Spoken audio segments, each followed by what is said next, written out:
Welcome back to another episode of Obliterated Companion. You guys got another interview here. Somebody that I've been chopping at the bit to speak to because it's one of my favorite smaller characters. But you might recognize him from being one of the big motherfuckers that Trunk recognizes. We got Bobby, played by Montel Bush here. How you doing, sir? I am wonderful. I'm beautiful, man. How are you doing? Yeah, I'm doing good. I'm doing good. Got to know you a little bit here before we started recording. But I got to know you. I want the audience to get to know you. Let's talk about young Montel growing up in Akron. Akron? Is it Akron, Ohio? Is that how you say Akron. it? Akron, Ohio. See, I knew it didn't Akron. sound right.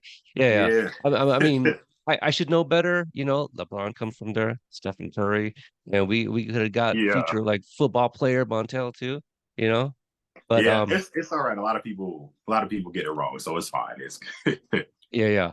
Um, I don't think he's from Akron, but CJ McCollum, was he from Canton, Ohio? Is that he's from sound like a place? Canton. I'm actually originally from Canton. I just, stay in Akron right now. But yeah, he we went to two different schools, but yeah, I played against CJ a few times in my day when we were Okay. young. I wasn't very good compared to him, He was Don't a mess little around and guy get me back on. then though. He was little. Yeah, yeah, I caught him before he really hit that growth spurt. But no, it's nice guy though, nice family, and I always enjoy spending a little time with people from Canton like that. There's a few of them that I run into every once in a while that are just really good people. Okay. So I don't know the geography, but how far were you growing up from like Cleveland? Um, okay, so Canton is about an hour, 15 minutes from Cleveland. All highway. Akron is dead set in the middle between Canton and Akron, or Canton and Cleveland. Okay. So not too far. Not too Yeah, far. growing up, you were probably familiar with Bone Thugs and Harmony. Oh, of course, yeah. Thuggish Bone. That's definitely one of my favorite groups. But I mean, I'm from the area, so there's a lot of those. My family knows like the OJs from way back in the day, and so like there's a lot of those groups and singers. Avant, from Mhm. Cleveland. So I'm a big fan of those, and I'm a little biased probably, but that's okay though. Yeah. It's still kind of cool to hear, those stories because like obviously I'm on the West Coast, and it's like, well, of course, Bone Thugs, yeah, they won a Grammy, but it's still kind of nice to hear somebody from like the land and Yeah. to kind of hear what's the perception like. I mean, did these people just blow up because they were outside? But what were the people at home thinking? Because Avant, I love like Avant's first two albums are classic Oh, songs or yeah. albums. Definitely. Separated, is still one of my favorite breakup songs of all time. Oh yeah. So Very underrated. Very yeah, I underrated. think so. I think so. I think Avant should have been bigger than I don't want it to sound like I'm kind of lowballing him, but like I feel he could have been much bigger, you know. Yeah. Yeah, he could Yeah. have. I think Did, the music game changed a little bit while when he was starting to really come into his own, and it started, they kind of got away from more the slower R&B to the faster pace, and then I just think it's all about timing in life. And I mean, like you said, his first two, I mean, he's had fantastic albums, but I just don't think a lot of people really heard, just because, like I said, I think the music was changing and ears were listening to different things. yeah, you make a really good point. That because I do feel like after like the second album, there was a lot more mid-tempo, music coming from him because that was kind of Yeah, the thing. The days of the 90s slow jam R&B, they're gone, my friend. But they're gone. They're gone. yeah, there's a bunch of us still trying to keep it alive, and including today's artists who are sampling said 90 Sample R&B all the songs. time. Yeah, That they're trying to bring it back. You talk about timing is everything, man. Like I read about how, you played football growing up and then you had a shoulder fracture, a shoulder blade fracture. Yeah, wild story. It was I ended up tackling a friend of mine. He was a big guy himself during hitting drills, and I felt my shoulder go limp. But Mm, listening to, I'm not blaming anybody in particular. Just, I was being told that it was a stinger, and just sit out for a little bit, you'll be fine. but I didn't know that it was a shoulder blade fracture. And being a left tackle, I was always taking on contact, and it would just pop out of place. It would just dislocate. And it was happening, if I'm being realistic, it was happening probably 8 to 10 times a quarter. Like it was just, but I had made some mistakes when I was younger, and I'm owning up to it. So if any kids or any teenagers are listening to this, please study. Not just study, but go to school. Because I I went to school, but up here I wasn't there, and it affected my grades. So my sophomore year in high school, I was ineligible for the first 10 weeks, and I did get some playoff time. But my junior year, when I broke my shoulder, it felt like I had to play, because if I didn't, now I'm about to miss out a whole nother year. And your junior year is a big year for schools to look at you. It's huge. So um, I just felt forced, like for myself. I really forced myself to go out there and continue to play. And I can't say it was the right move or the wrong move, but still to this day, I got a little. I might wake up and it might be limp. So I tried to play in college, but I kept having shoulder problems. So at that point, I knew that I had to look into the future to do something else opposed to playing football, because I couldn't do it no more. I mean, that's got to be difficult for you can tell like the passion you have for football because you just continue to put yourself in a situation where like I know this ain't good Mhm. for me, but this is what I want. I'm not Yeah, yeah. 100%, and so it's got to be tough. Oh yeah, it was, and but I wouldn't take it back though. Getting sports is just something that can really help. I feel like anybody. It doesn't matter, gender or anything like that or whatever. Anybody plays sports. It just helps you really understand other people, how to be more social, and to kind of build something that's bigger than yourself. And I just thought it was important for me to keep trying to play for me and my family, my teammates and stuff. So I would never take it back. The pain is just, it was just then. It's not now. So, but I still have the memories now, though. Yeah, yeah, that's important. Like you said, sports I think is important. You learn teamwork. That's how you kind of learn to, so to speak, ride for one another. Yeah. Like to compare Obliterated. The soldier in arms. I served 10 years in the military. There's guys I Oh, haven't okay. seen. Yeah, I've been out at this point 13 years. I served 10 years. I got out in 2010. I Okay. enlisted in 2000 and started basic training in the middle of 9/11, or it happened when I was in Wow. basic training. Yeah, so Wow. That's but crazy. but those guys that I spent time with, whether it was Mhm. overseas or even here back at home, I can lose touch, but having served that time, like there's that camaraderie, Yeah. and without a moment's notice, they can still call me if they need some sort of help. I mean, I may not pick up another rifle and go with them, like I think I'm past my prime in terms of Yeah. physicality, but there's just some guys like, that's that teamwork and the Yeah. hardship that you kind of come to understand with one another. Well, did you have any other like type of interest like in school? I'm trying to figure out like the timeline when you were also on underdogs. Um, okay, so like going off the timeline, I always wanted to be an actor, but from Canton, Ohio, it's not really a dream that you think that you can accomplish. Um, so I never really took it serious until later. But after football, um, my cousin actually, so shout out to Andrew Fields. He had told me about a casting call for a movie filming in Canton, and I didn't think nothing about it. And he was like, "Well, it's a football movie." So, and I'm thinking to myself, like, okay, I can do this. All right, I can, with no training, I was like, all right, I can do this. And then after spending about 3 weeks on set as just an extra, but it was a football extra, and we got paid to do our own stunts. I really enjoyed it because I'm like, man, I'm doing what I love, with what I love. And it was just a perfect match. And it made me realize, like, all right, this is what I want to do, for the rest of my life. Like, this is what I want to try to do. So I can't say I took it extremely serious, but I knew then and there that that moment I wanted to act. Like, I wanted to take that serious.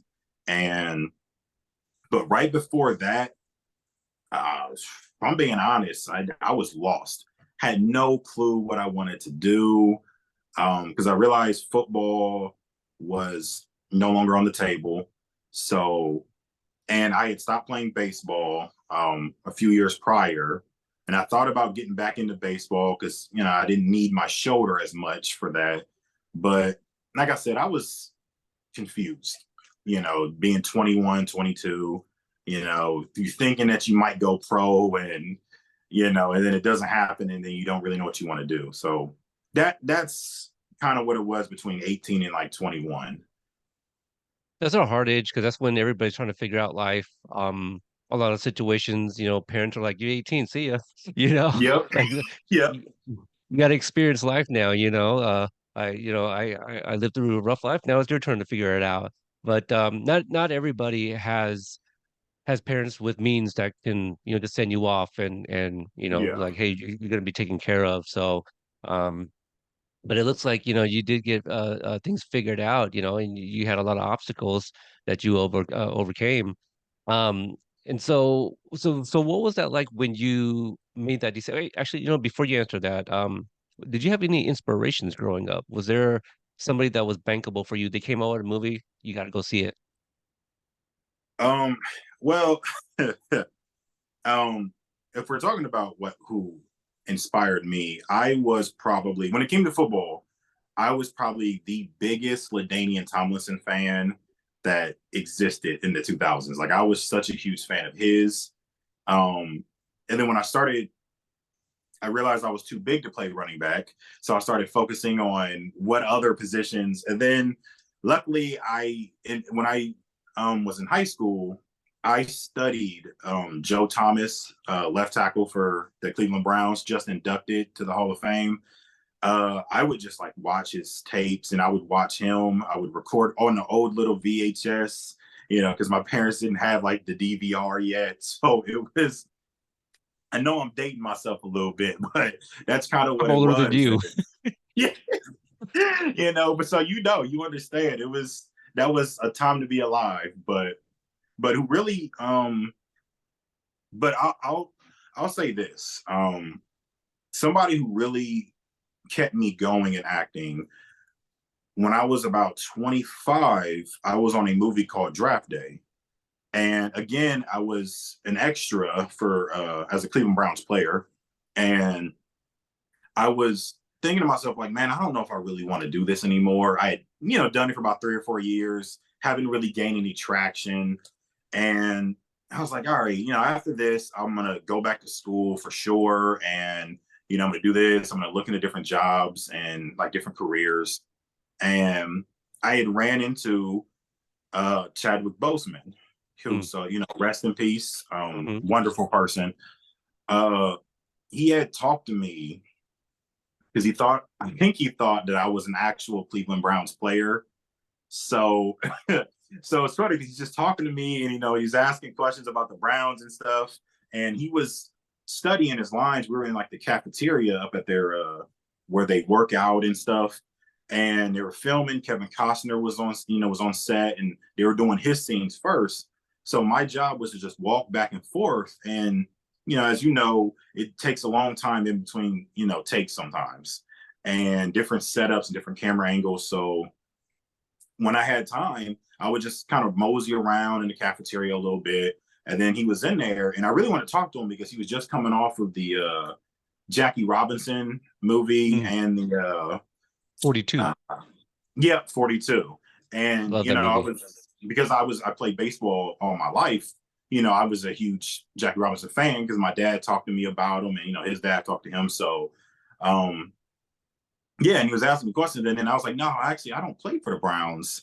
I'm an extra right now, and I'm trying to, He was like, "Oh man," and I was like, "Yeah, I'm thinking about giving it up, though. It's been." And he just talked to me. He was just like, "Man, don't."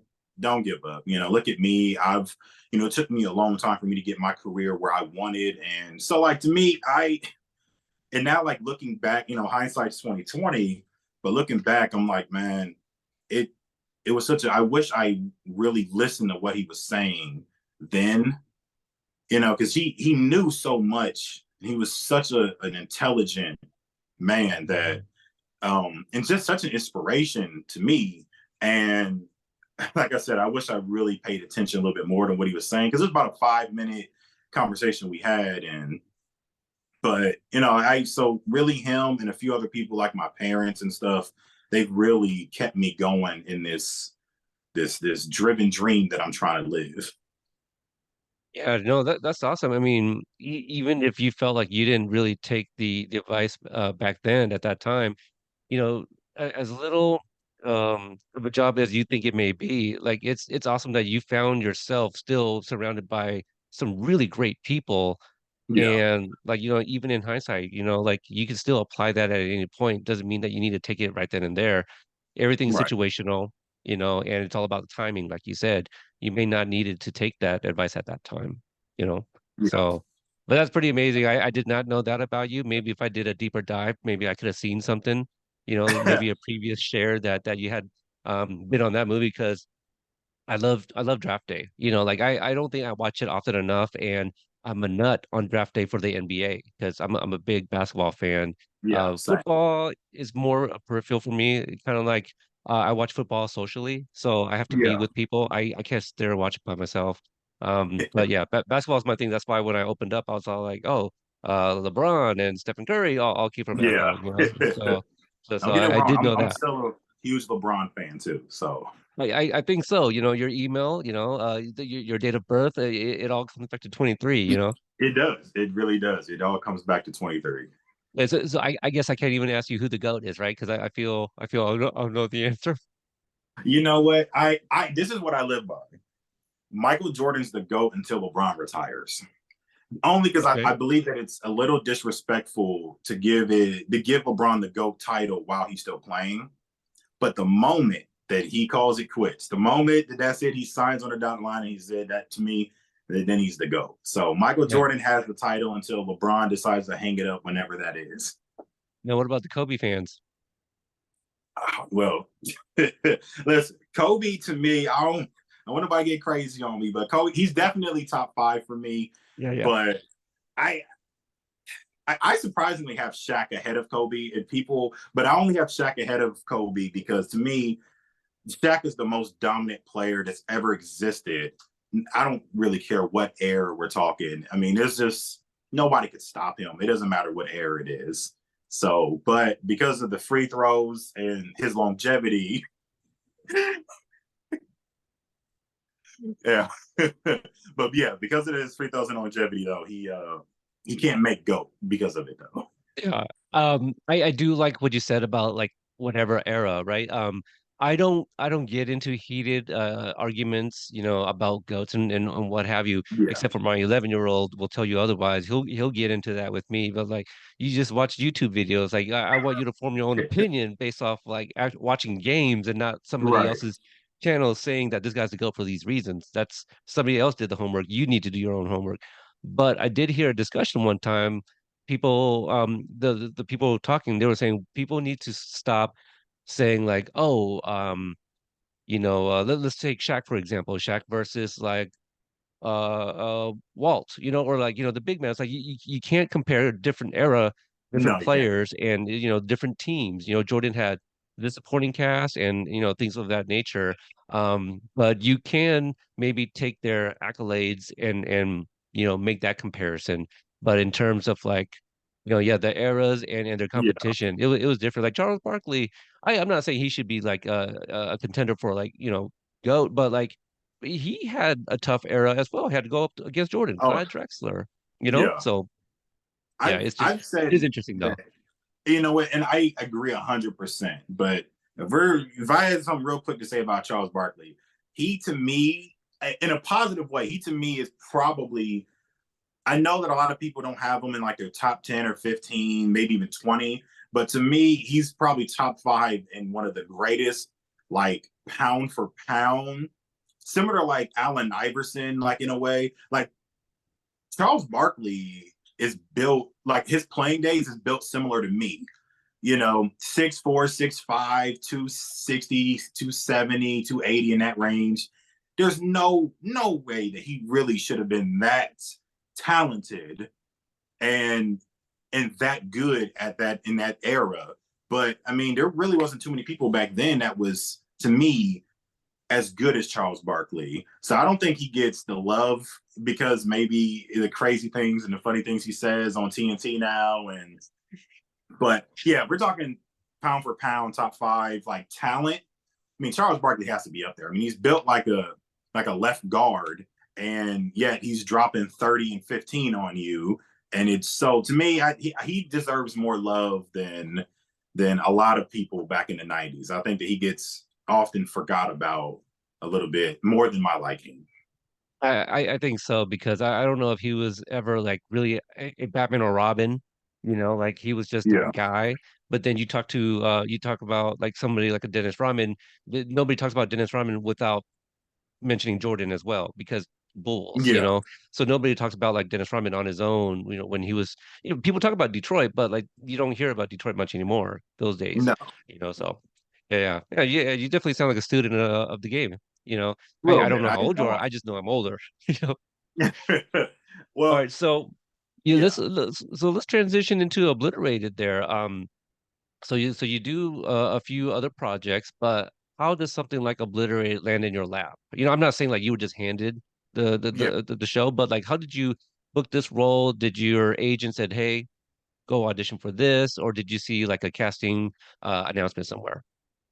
Um, well, what happened with that is honestly, that's also like it's a wild story, but like if somebody could also use it for inspiration, it let's just say that like timing is everything. And I had auditioned for it in August. My agent had called me and told me that you have an audition. So and actually I ended up having 3 that were due around the same time. And they were all about the same size of roles and stuff. So nothing too big at the time. And I was getting ready to go to New York for vacation for a couple of days. Um, and for stepping back a little bit from the moment right before I auditioned, the 3 months kind of leading up to that, I was kind of back in I would say, a negative space about my career. It wasn't where I wanted it to go. Um, and I had recently just uh, broken up with a long-term girlfriend. So it was like during that summer, I would say that I was eating a lot more than I should have. And uh, so it caught me at the wrong time, but at the same time, it might have caught me at a good time because when I got these auditions, I told myself, like, this is like, you got to put everything into these auditions. And it was only what you seen in episode 3 was my audition. So what's the password, bitch, and I think it was the money's all there. That was the audition, and my agent had told me like it's a co-star role. I had just moved back to Ohio, but so when she said, you're gonna need to be in Albuquerque though, and you're gonna have to stay, like you're gonna put yourself up, and I was like, and you're gonna find a way to get out there. So I was like, all right. This was after I got the role, and I was actually thinking that I might not take it because at the time I really didn't know if I really wanted to spend $1,000 flying out there and getting a room or an Airbnb.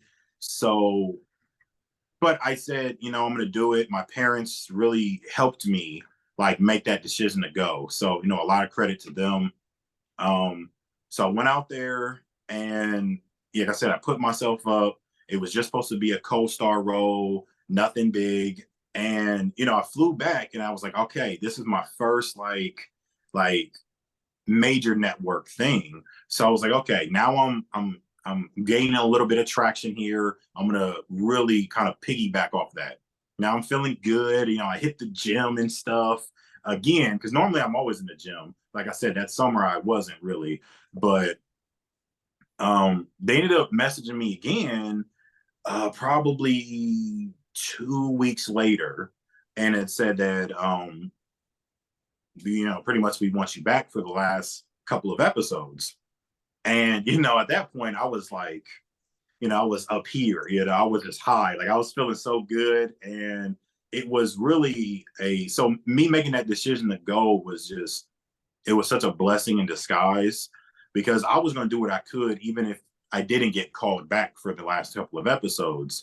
So I ended up going there, doing what I had to do. I had to actually fly myself back out, the back in Albuquerque, but when we did Vegas, though, they flew me out and put me up, and I was considered a guest star at the time, so you get a little bit better treatment that way.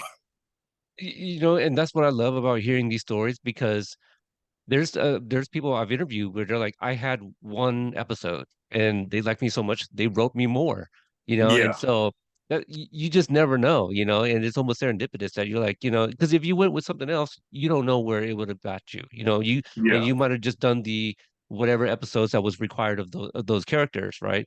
This one, Bobby, you go in for like one episode, maybe they're like, man, we like Montel so much, we got to bring him in for a couple more episodes, like when I watched it the very first time, just to kind of process everything, I saw Bobby and I was like, this guy like commands attention. Like he walks into the room and like your eyes is just on him. Was that your hairstyle already in the show, or is that something they gave you like a bit of a faux hawk? Was that already your thing? That was that's actually a hairstyle that my father had dubbed up. My dad's a barber, so I actually can't remember the name of like the disease, but I get like hair bumps Mm. in the back, so they scar a little bit. So when I was younger, I would, it was really just a high top fade kind of I was keeping, but I decided to grow it thicker so it wouldn't be so scarred, because I'm a little bit more self-conscious about it, because it's a little scarring back there, but the bumps are still there. And until they find the right treatment, I was like, I'm gonna go with, with thicker hair, but at the same time, I didn't want to, an afro, because I did that. I lived that life before, and it's just too hot. I really didn't want a whole afro again, or braids or anything like that, or dreads. So, but yeah, this is my normal hair. Well, I don't know if you can tell. You probably can't tell, but I have my handy dandy tennis racket thing that you just add a little bit of some curls in there, and so actually the fro hawk, it was their idea, but the curls, I usually keep curls in my hair though. Okay, like I don't. It, I don't watch a whole lot of other television, but your look is unique. The hair and the shirt that I'm assuming it's Frank that put you in, or Yes. Yeah, in the, 'cause I love Bobby's shirts. Like it's just it's a great look for a character that we don't see often enough. So maybe that's why they're like we need to bring Bobby back, for these couple maybe. last couple I'm episodes. Just still alive, yeah, so yes, you you know are. You're still have and we'll, hey, no body, you're not dead. So yeah, whatever that's the the way I big look at it. three decide to do, but I'm all for it. And um like I said, I had a wonderful experience working with, all of them. So I mean, they're really nice, terrific guys. So I worked with Josh on was it episode 7 or 8? He directed 8. It John was, and Hayden directed yeah, 7, yeah. but they're So, always there. oh yeah, they're Yeah. always there, of course. So So in episode 3, I spoke with Joel, and in this sequence, we got Ava and McKnight running up the stairs, going up elevators, and all that stuff. You're in there with the cauliflower ear guy. Um, but also like what is filming like, because they're going into all these different rooms. We see at one point Ava and McKnight go into this like sex room, like everyone's yeah. just like doing it all. Did you know that was going on at the same time, like filming, or how was that all done? Um, so I believe that they had filmed the sex room scene a different day, Okay. and Because if I knew, I probably would have stuck my head in to see what was happening. Need some help. but um, but yeah, filming that scene was, it was such a wild, because I didn't know really what I was supposed to do. Um, it was like when we opened the door, the first thing you see when the gun comes out, I remember the first thing, some things it's like you don't think it's hard to do until you have to do them. And it's funny because like the fans of the show would never think about it because they just assumed that I opened the door and that's how it worked. But the door was really heavy. So like when you would open the door would kind of slam back and it would, hit me and it would like jar me, jar the gun. So we had to, well, I didn't have to.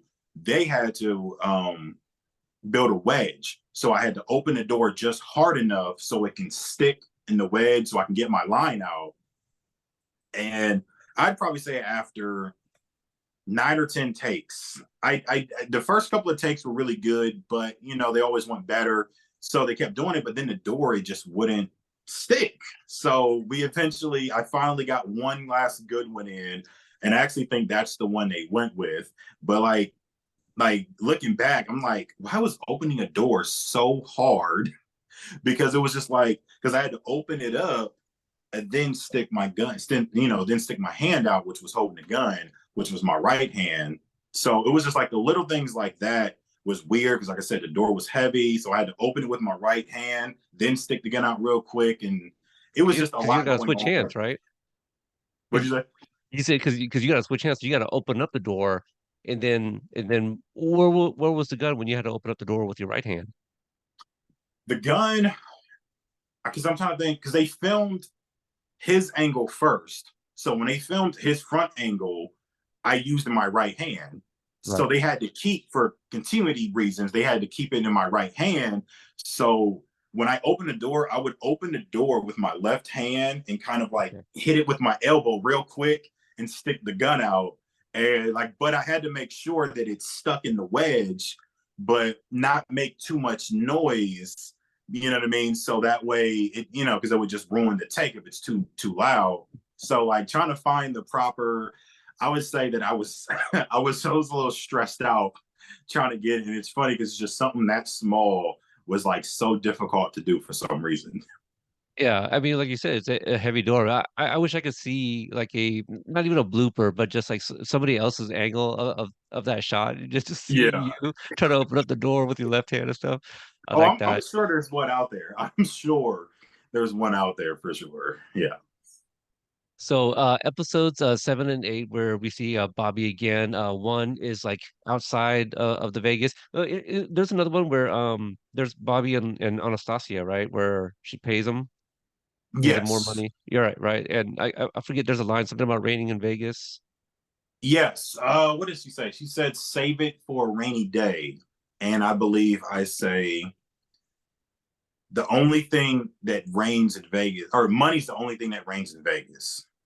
That's And right. I'm thinking about putting that on a shirt or something. Yeah, it's a good line. It's a good Yeah. line. I don't have the writers memorized in terms of which episodes. I only know like a few who wrote which episode. Well, actually, episode 7, that might have been John, Josh, and Hayden, I feel. Yeah, I believe it was. Yeah, I I think the last two were. Yeah. Yeah. I could be mistaken, but variations of those three, obviously. But yeah, it's a good line. It needs to be on a shirt. So Frank, get on it. Yeah. You know, Yeah. It's got if to we be see on a Bobby shirt again, for sure.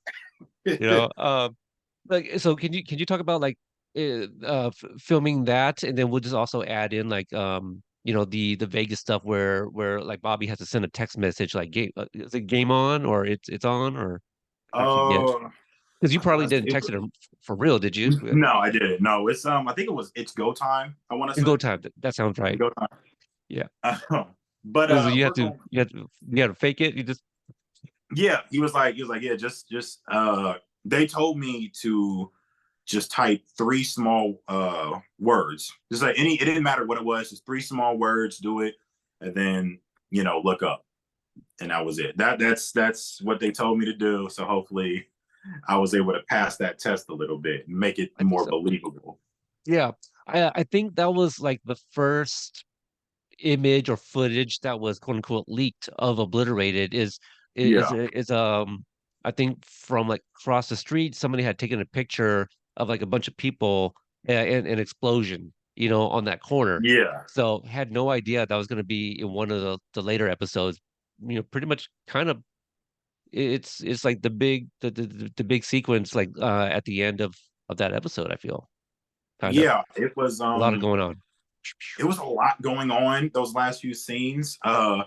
Being on set and watching them do it because I was on set probably 2 or 3 days and they couldn't get to my scene. So because my scene I think was probably the last scene they ended up filming at that particular location, and so watching them for 2 or 3 days, for one, it was like magical to kind of see that many people, the extras, the crew, everybody involved, the cast, and watching it kind of all come together. And but funny story, when I was standing on the side, I had seen people on the boulevard, probably 2 lanes from, the corner, and they were staring. They're like, "Man, no, that's him. That's definitely him." And I'm thinking to myself, like, "Well, I don't know what they would know me from." So I'm like, they can't be talking about me. And then I heard somebody say, "The big guy, look over." He said, "Hey, Tyler." And then I had to yell out and say, "I am not Tyler Perry." I had to Oh, yell it about 3 different times in the middle. It was just funny because like I had to scream it over, hundreds of, extras and just onlookers. And I mean, obviously everybody thought it was pretty funny, but for me, I'm just like, I've been getting that comparison for the last 10 years on and off. So okay. I mean, I never would have came up with that myself. I could kind of see it, but you guys are both tall guys. yeah, Right? Tyler Perry's also very tall from what I understand. Yeah. yeah. So I love that me some that was Medea. That's a funny so thing. Like, that was a funny story. have you ever cosplayed as Medea? I've been asked that, and Uncle Joe, actually, maybe? I had an audition where I ended up needing a wig, and I got some glasses, and I'm dressed like an old lady. I forget what the name of the film is. I'm sure it'd be out at some point, but um, obviously I didn't get the role. But the audition, I was like an old black woman, but it was a spoof of the Medea films. Oh, okay. So, and I seen like the cast list later on. It's a pretty decent cast list for sure. So I wasn't sure how big the project was going to be, but after seeing the cast list, it's good size. It's good Yeah. size. But yeah, I love there's a picture out spoofs. there of me in a wig and glasses and stuff somewhere. I need to see that.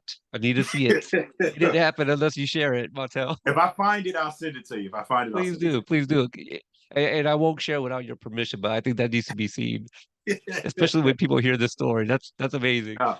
Um, so what was the temperature like when you guys were filming episode 7?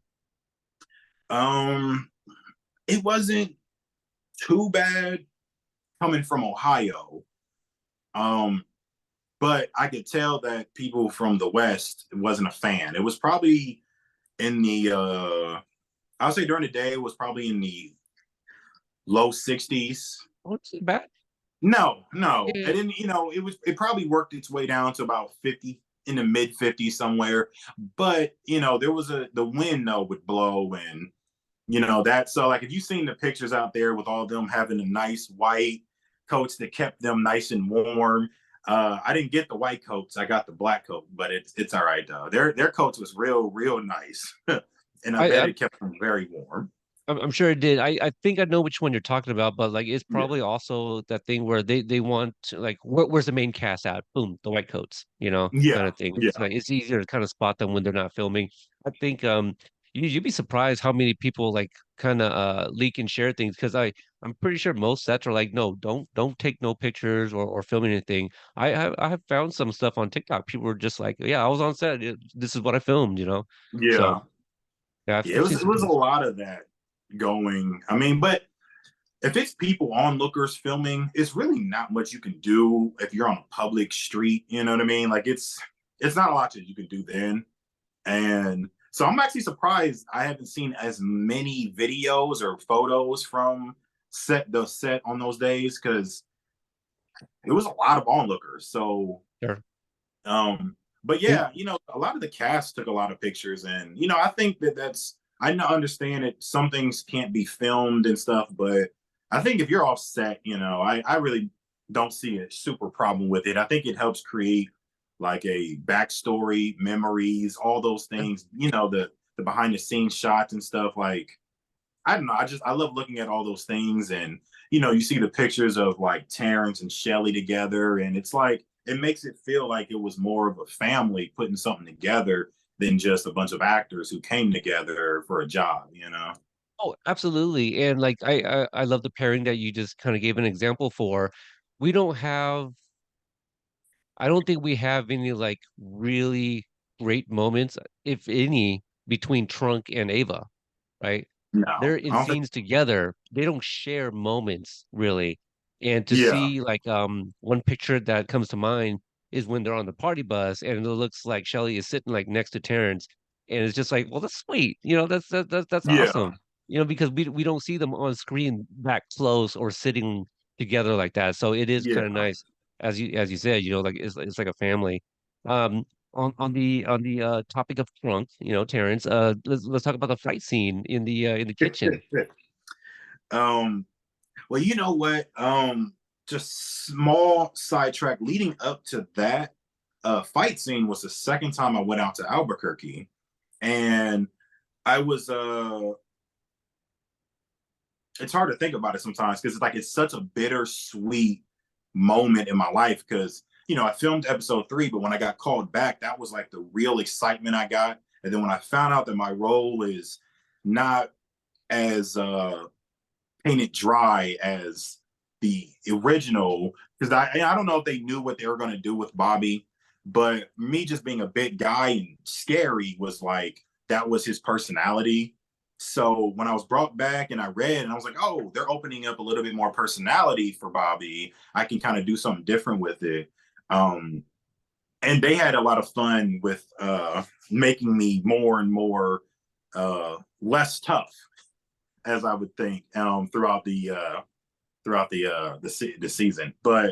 Um, but I woke up that morning and my mom had texted me that my grandma had passed.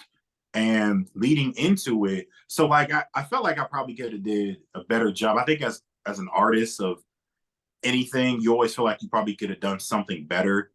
But I felt like the lines I ran and everything probably could have done a little bit better in my mind, at least, because I felt like I wasn't fully focused on it. Because a few hours earlier, I was just told my grandma had passed, and she was 99, and she was suffering from dementia. So like I understood that the time was coming soon. So it wasn't like it was a big surprise. Okay, I'm back. It wasn't like it was a big surprise, but it was just like, it catches you off guard a little bit. Hmm. And so, I just feel like I wasn't as focused as I probably could have been for that scene. But to turn it back to a broader note, that scene was one of the funnest scenes to film and to watch. Like, to watch all the whole stunt team and Terrence just absolutely kill it. And for him to remember all the choreography and everything is just so, shout out to Terrence for having a way better memory than me.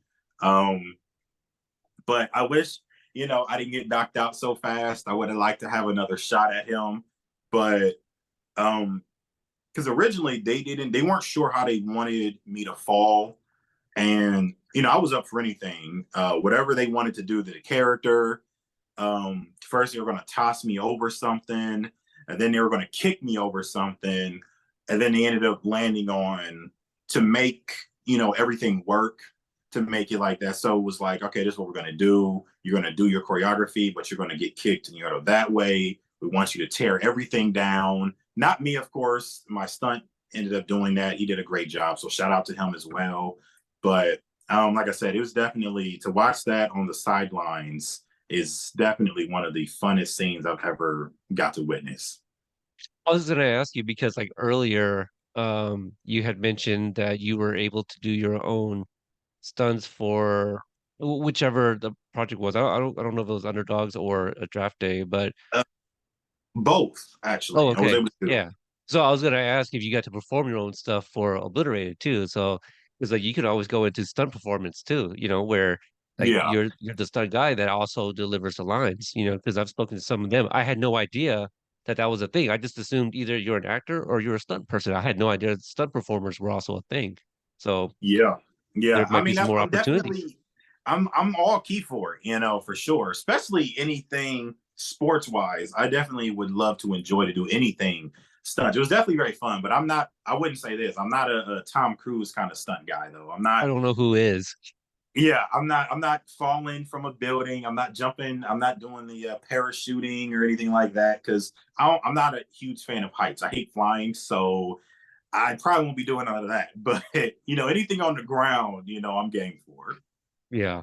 So yeah, the fight sequence I just it was definitely one of those stand up and cheer moments for Trunk because like Yeah, the man just wanted to eat, and I feel that sequence was earned. We were really working up to that momentum, and so he really went all out for that. I'm trying to think. Oh yes, and then the last time we see Bobby, as far as I can remember, is the sequence where he runs into Ava and McKnight. Can you Hmm. before you talk about that sequence, did you have a backstory for Bobby? Did you come up with one yourself? Like where was I Bobby before all of this? I came up with one when they brought me back on. When they had me before, like I said, it was just a co-star role. My agent told me that it was a one-off, a one and done. So I think it was a surprise to both of us that I was called back. But since I only had the two lines, I played it straight up. Like he's a tough guy. He's the boss's number one man, right hand man. So I just played it like that. Didn't really give him too much personality or anything because I figured two lines. What really could I do with those particular lines? But when they called me back, and I was going through the lines, going through the scenes, and realizing that okay, I can come up with a little bit of a backstory, which you know, after I seen what they were trying to do with Bobby, I realized okay, so he's not as tough as he looks, as he tried to portray himself. So I gave myself a little backstory to try to play in those hands, like I'm kind of unwillingly part of this life, and oh yeah, but I didn't try to delve too deep, but deep enough to give myself a little bit more personality to the character. You know, Yeah, um, I think Bobby's pretty playful. When we first see him, asking what's the password, bitch. Like this guy who he doesn't even recognize, he's not, frightened, right? Like yeah, this is an OG guy with like a messed up ear. I would be scared, I and would, maybe yeah, but maybe Bobby is joking, as like a defense mechanism, right? Like if I'm joking, he's not going to be so hard on me, so I'm gonna, like he's putting on a little bit. So I think you could kind of tell a lot just by that one line and the yeah, interaction. So to kind of like skip forward to his interaction with Ava, she's an intelligence officer, and so like she's very good at reading people. And so, yeah, she kind of like pegs him as like, you probably have never killed before and you're more of a bruiser, yeah, so I don't think that's be like that's not to kind of like she's just like, look, nobody wants to get hurt right now. Like you don't want to die. You probably never killed. I have. Let's just let me go, kind of thing. yeah. How was filming that day? Was that as simple as it kind of looks? Because it's just like conversational, or um, any details you can give on that? For that particular scene, um, I had an idea of what I wanted to do going into it, but I didn't know how their like vibe energy was going to be. So I seen that they were playing it different than what I was running it in my head because at this point I haven't actually really worked with them on set. So like I don't really know what their characters are like, and so I really didn't know if they were going to be kind of more high strung and energetic or how they played it. And so, they played it tired because they were throughout the day. So um, I ended up changing it up a little bit and I came back down. So I kind of do more like you said, the more playful, joking around type because, in my mind, I'm like, Bobby, he just, we're coming off the scene with Lana and we're doing like I feel like I'm getting one over on her, because like I'm getting this money, but I'm not actually about to really try to stop anybody too much, Right. because it's like kind of what I would do in real life. Like I'm not about to just like be fighting these, the American forces, just like so I kind of played it like that, but I kind of thought that, like in my character thing, I kind of thought that I can get away with just being tough, having these tough guys behind me, and we could kind of punk them out. But as it turns, they had a little bit something to say. I get punked out, and you know, I've received some messages from some family and some friends that because I originally told them that my character was a real tough guy, but you know, but playing it that way, I just thought, I don't know, I'll say this too. It was a pleasure definitely working with Nick and Shelly for sure. I told Nick that like the year before, I was on the couch eating chicken nuggets, watching, Legends of Tomorrow. You know what I mean? I seen them on it, and I'm like, damn, a year later, I'm working with them now. So, and I was me and my sister watched a lot of Teen Wolf back in the day. So, I was definitely fans of both of them. So it was definitely a pleasure to work with them for sure. Yeah, that's gonna be wild. I actually the funny thing is, excuse me, I had seen a show that Nick was on called Minority Report with Megan Good. Yeah, Yeah, and so like I I like that don't too. remember him from that one, but I mean I might have been watching it for Megan Good, That was but probably why. yeah, Yeah, that might be it. So because when I was doing my research, I was like, okay, well, I recognize him from the superhero stuff, but that wasn't my thing, Again, like honestly, ever since Cobra Kai 2018, like everything else has been on the back burner for me, right? I yeah, just casually watched things if I had the time.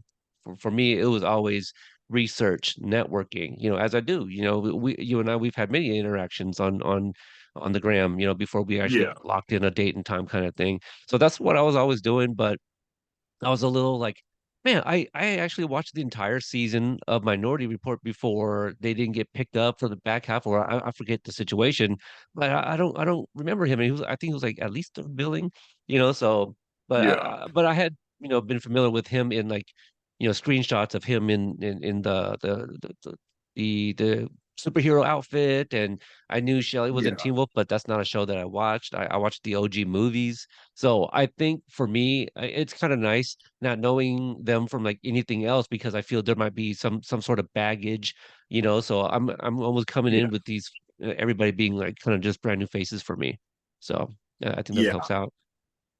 yeah. It's Even definitely a nice idea. even with Paula, like I know she's in Walking Dead, but I stopped watching that probably like 2, 3 seasons before she came on it. You know, like Yeah, same. yeah. I started watching when I was talking to her. I told myself, you know what, I'm gonna go and watch her season. So I did watch one of them. I'm gonna have to get back on it again because I think did they just come out with a new season? They might have. Um, they have like so many different spin-offs now, but I did Yeah, it's a hear lot. like the main show before it ended. I heard that it did get it got good again because Yeah, I was falling off because I'm like, man, they're just really stretching this out. Um, because that's what it felt. once Glenn was gone, I lost interest. I was like, man, that's my guy. Yeah, I lasted about a season after Glenn Same. I myself. think it was maybe a season and a half for me. That was about it. Yeah, yeah. It Um, was it was tough. It was tough, but yeah. yeah. Montel, as we get ready to wrap up, is there any other stories you could think of you want to share from filming on set? I'm sure I'll probably have plenty after we get off. You know what I mean? Nothing's coming to mind that was just like right now, but like I said, I'm sure there's something in there. So we'll have to get back together another time For sure. and, and wrap up a little bit. Let me ask you this one last thing. You had mentioned like you had gotten some texts and things like that from like friends and family. What is like the funniest thing that somebody sent you while they were watching you on Obliterated? All right, so I'd probably There say you the go. one that made me laugh for sure was somebody, a friend of mine, had sent a voice message and was like, "You let that big motherfucker whoop your ass."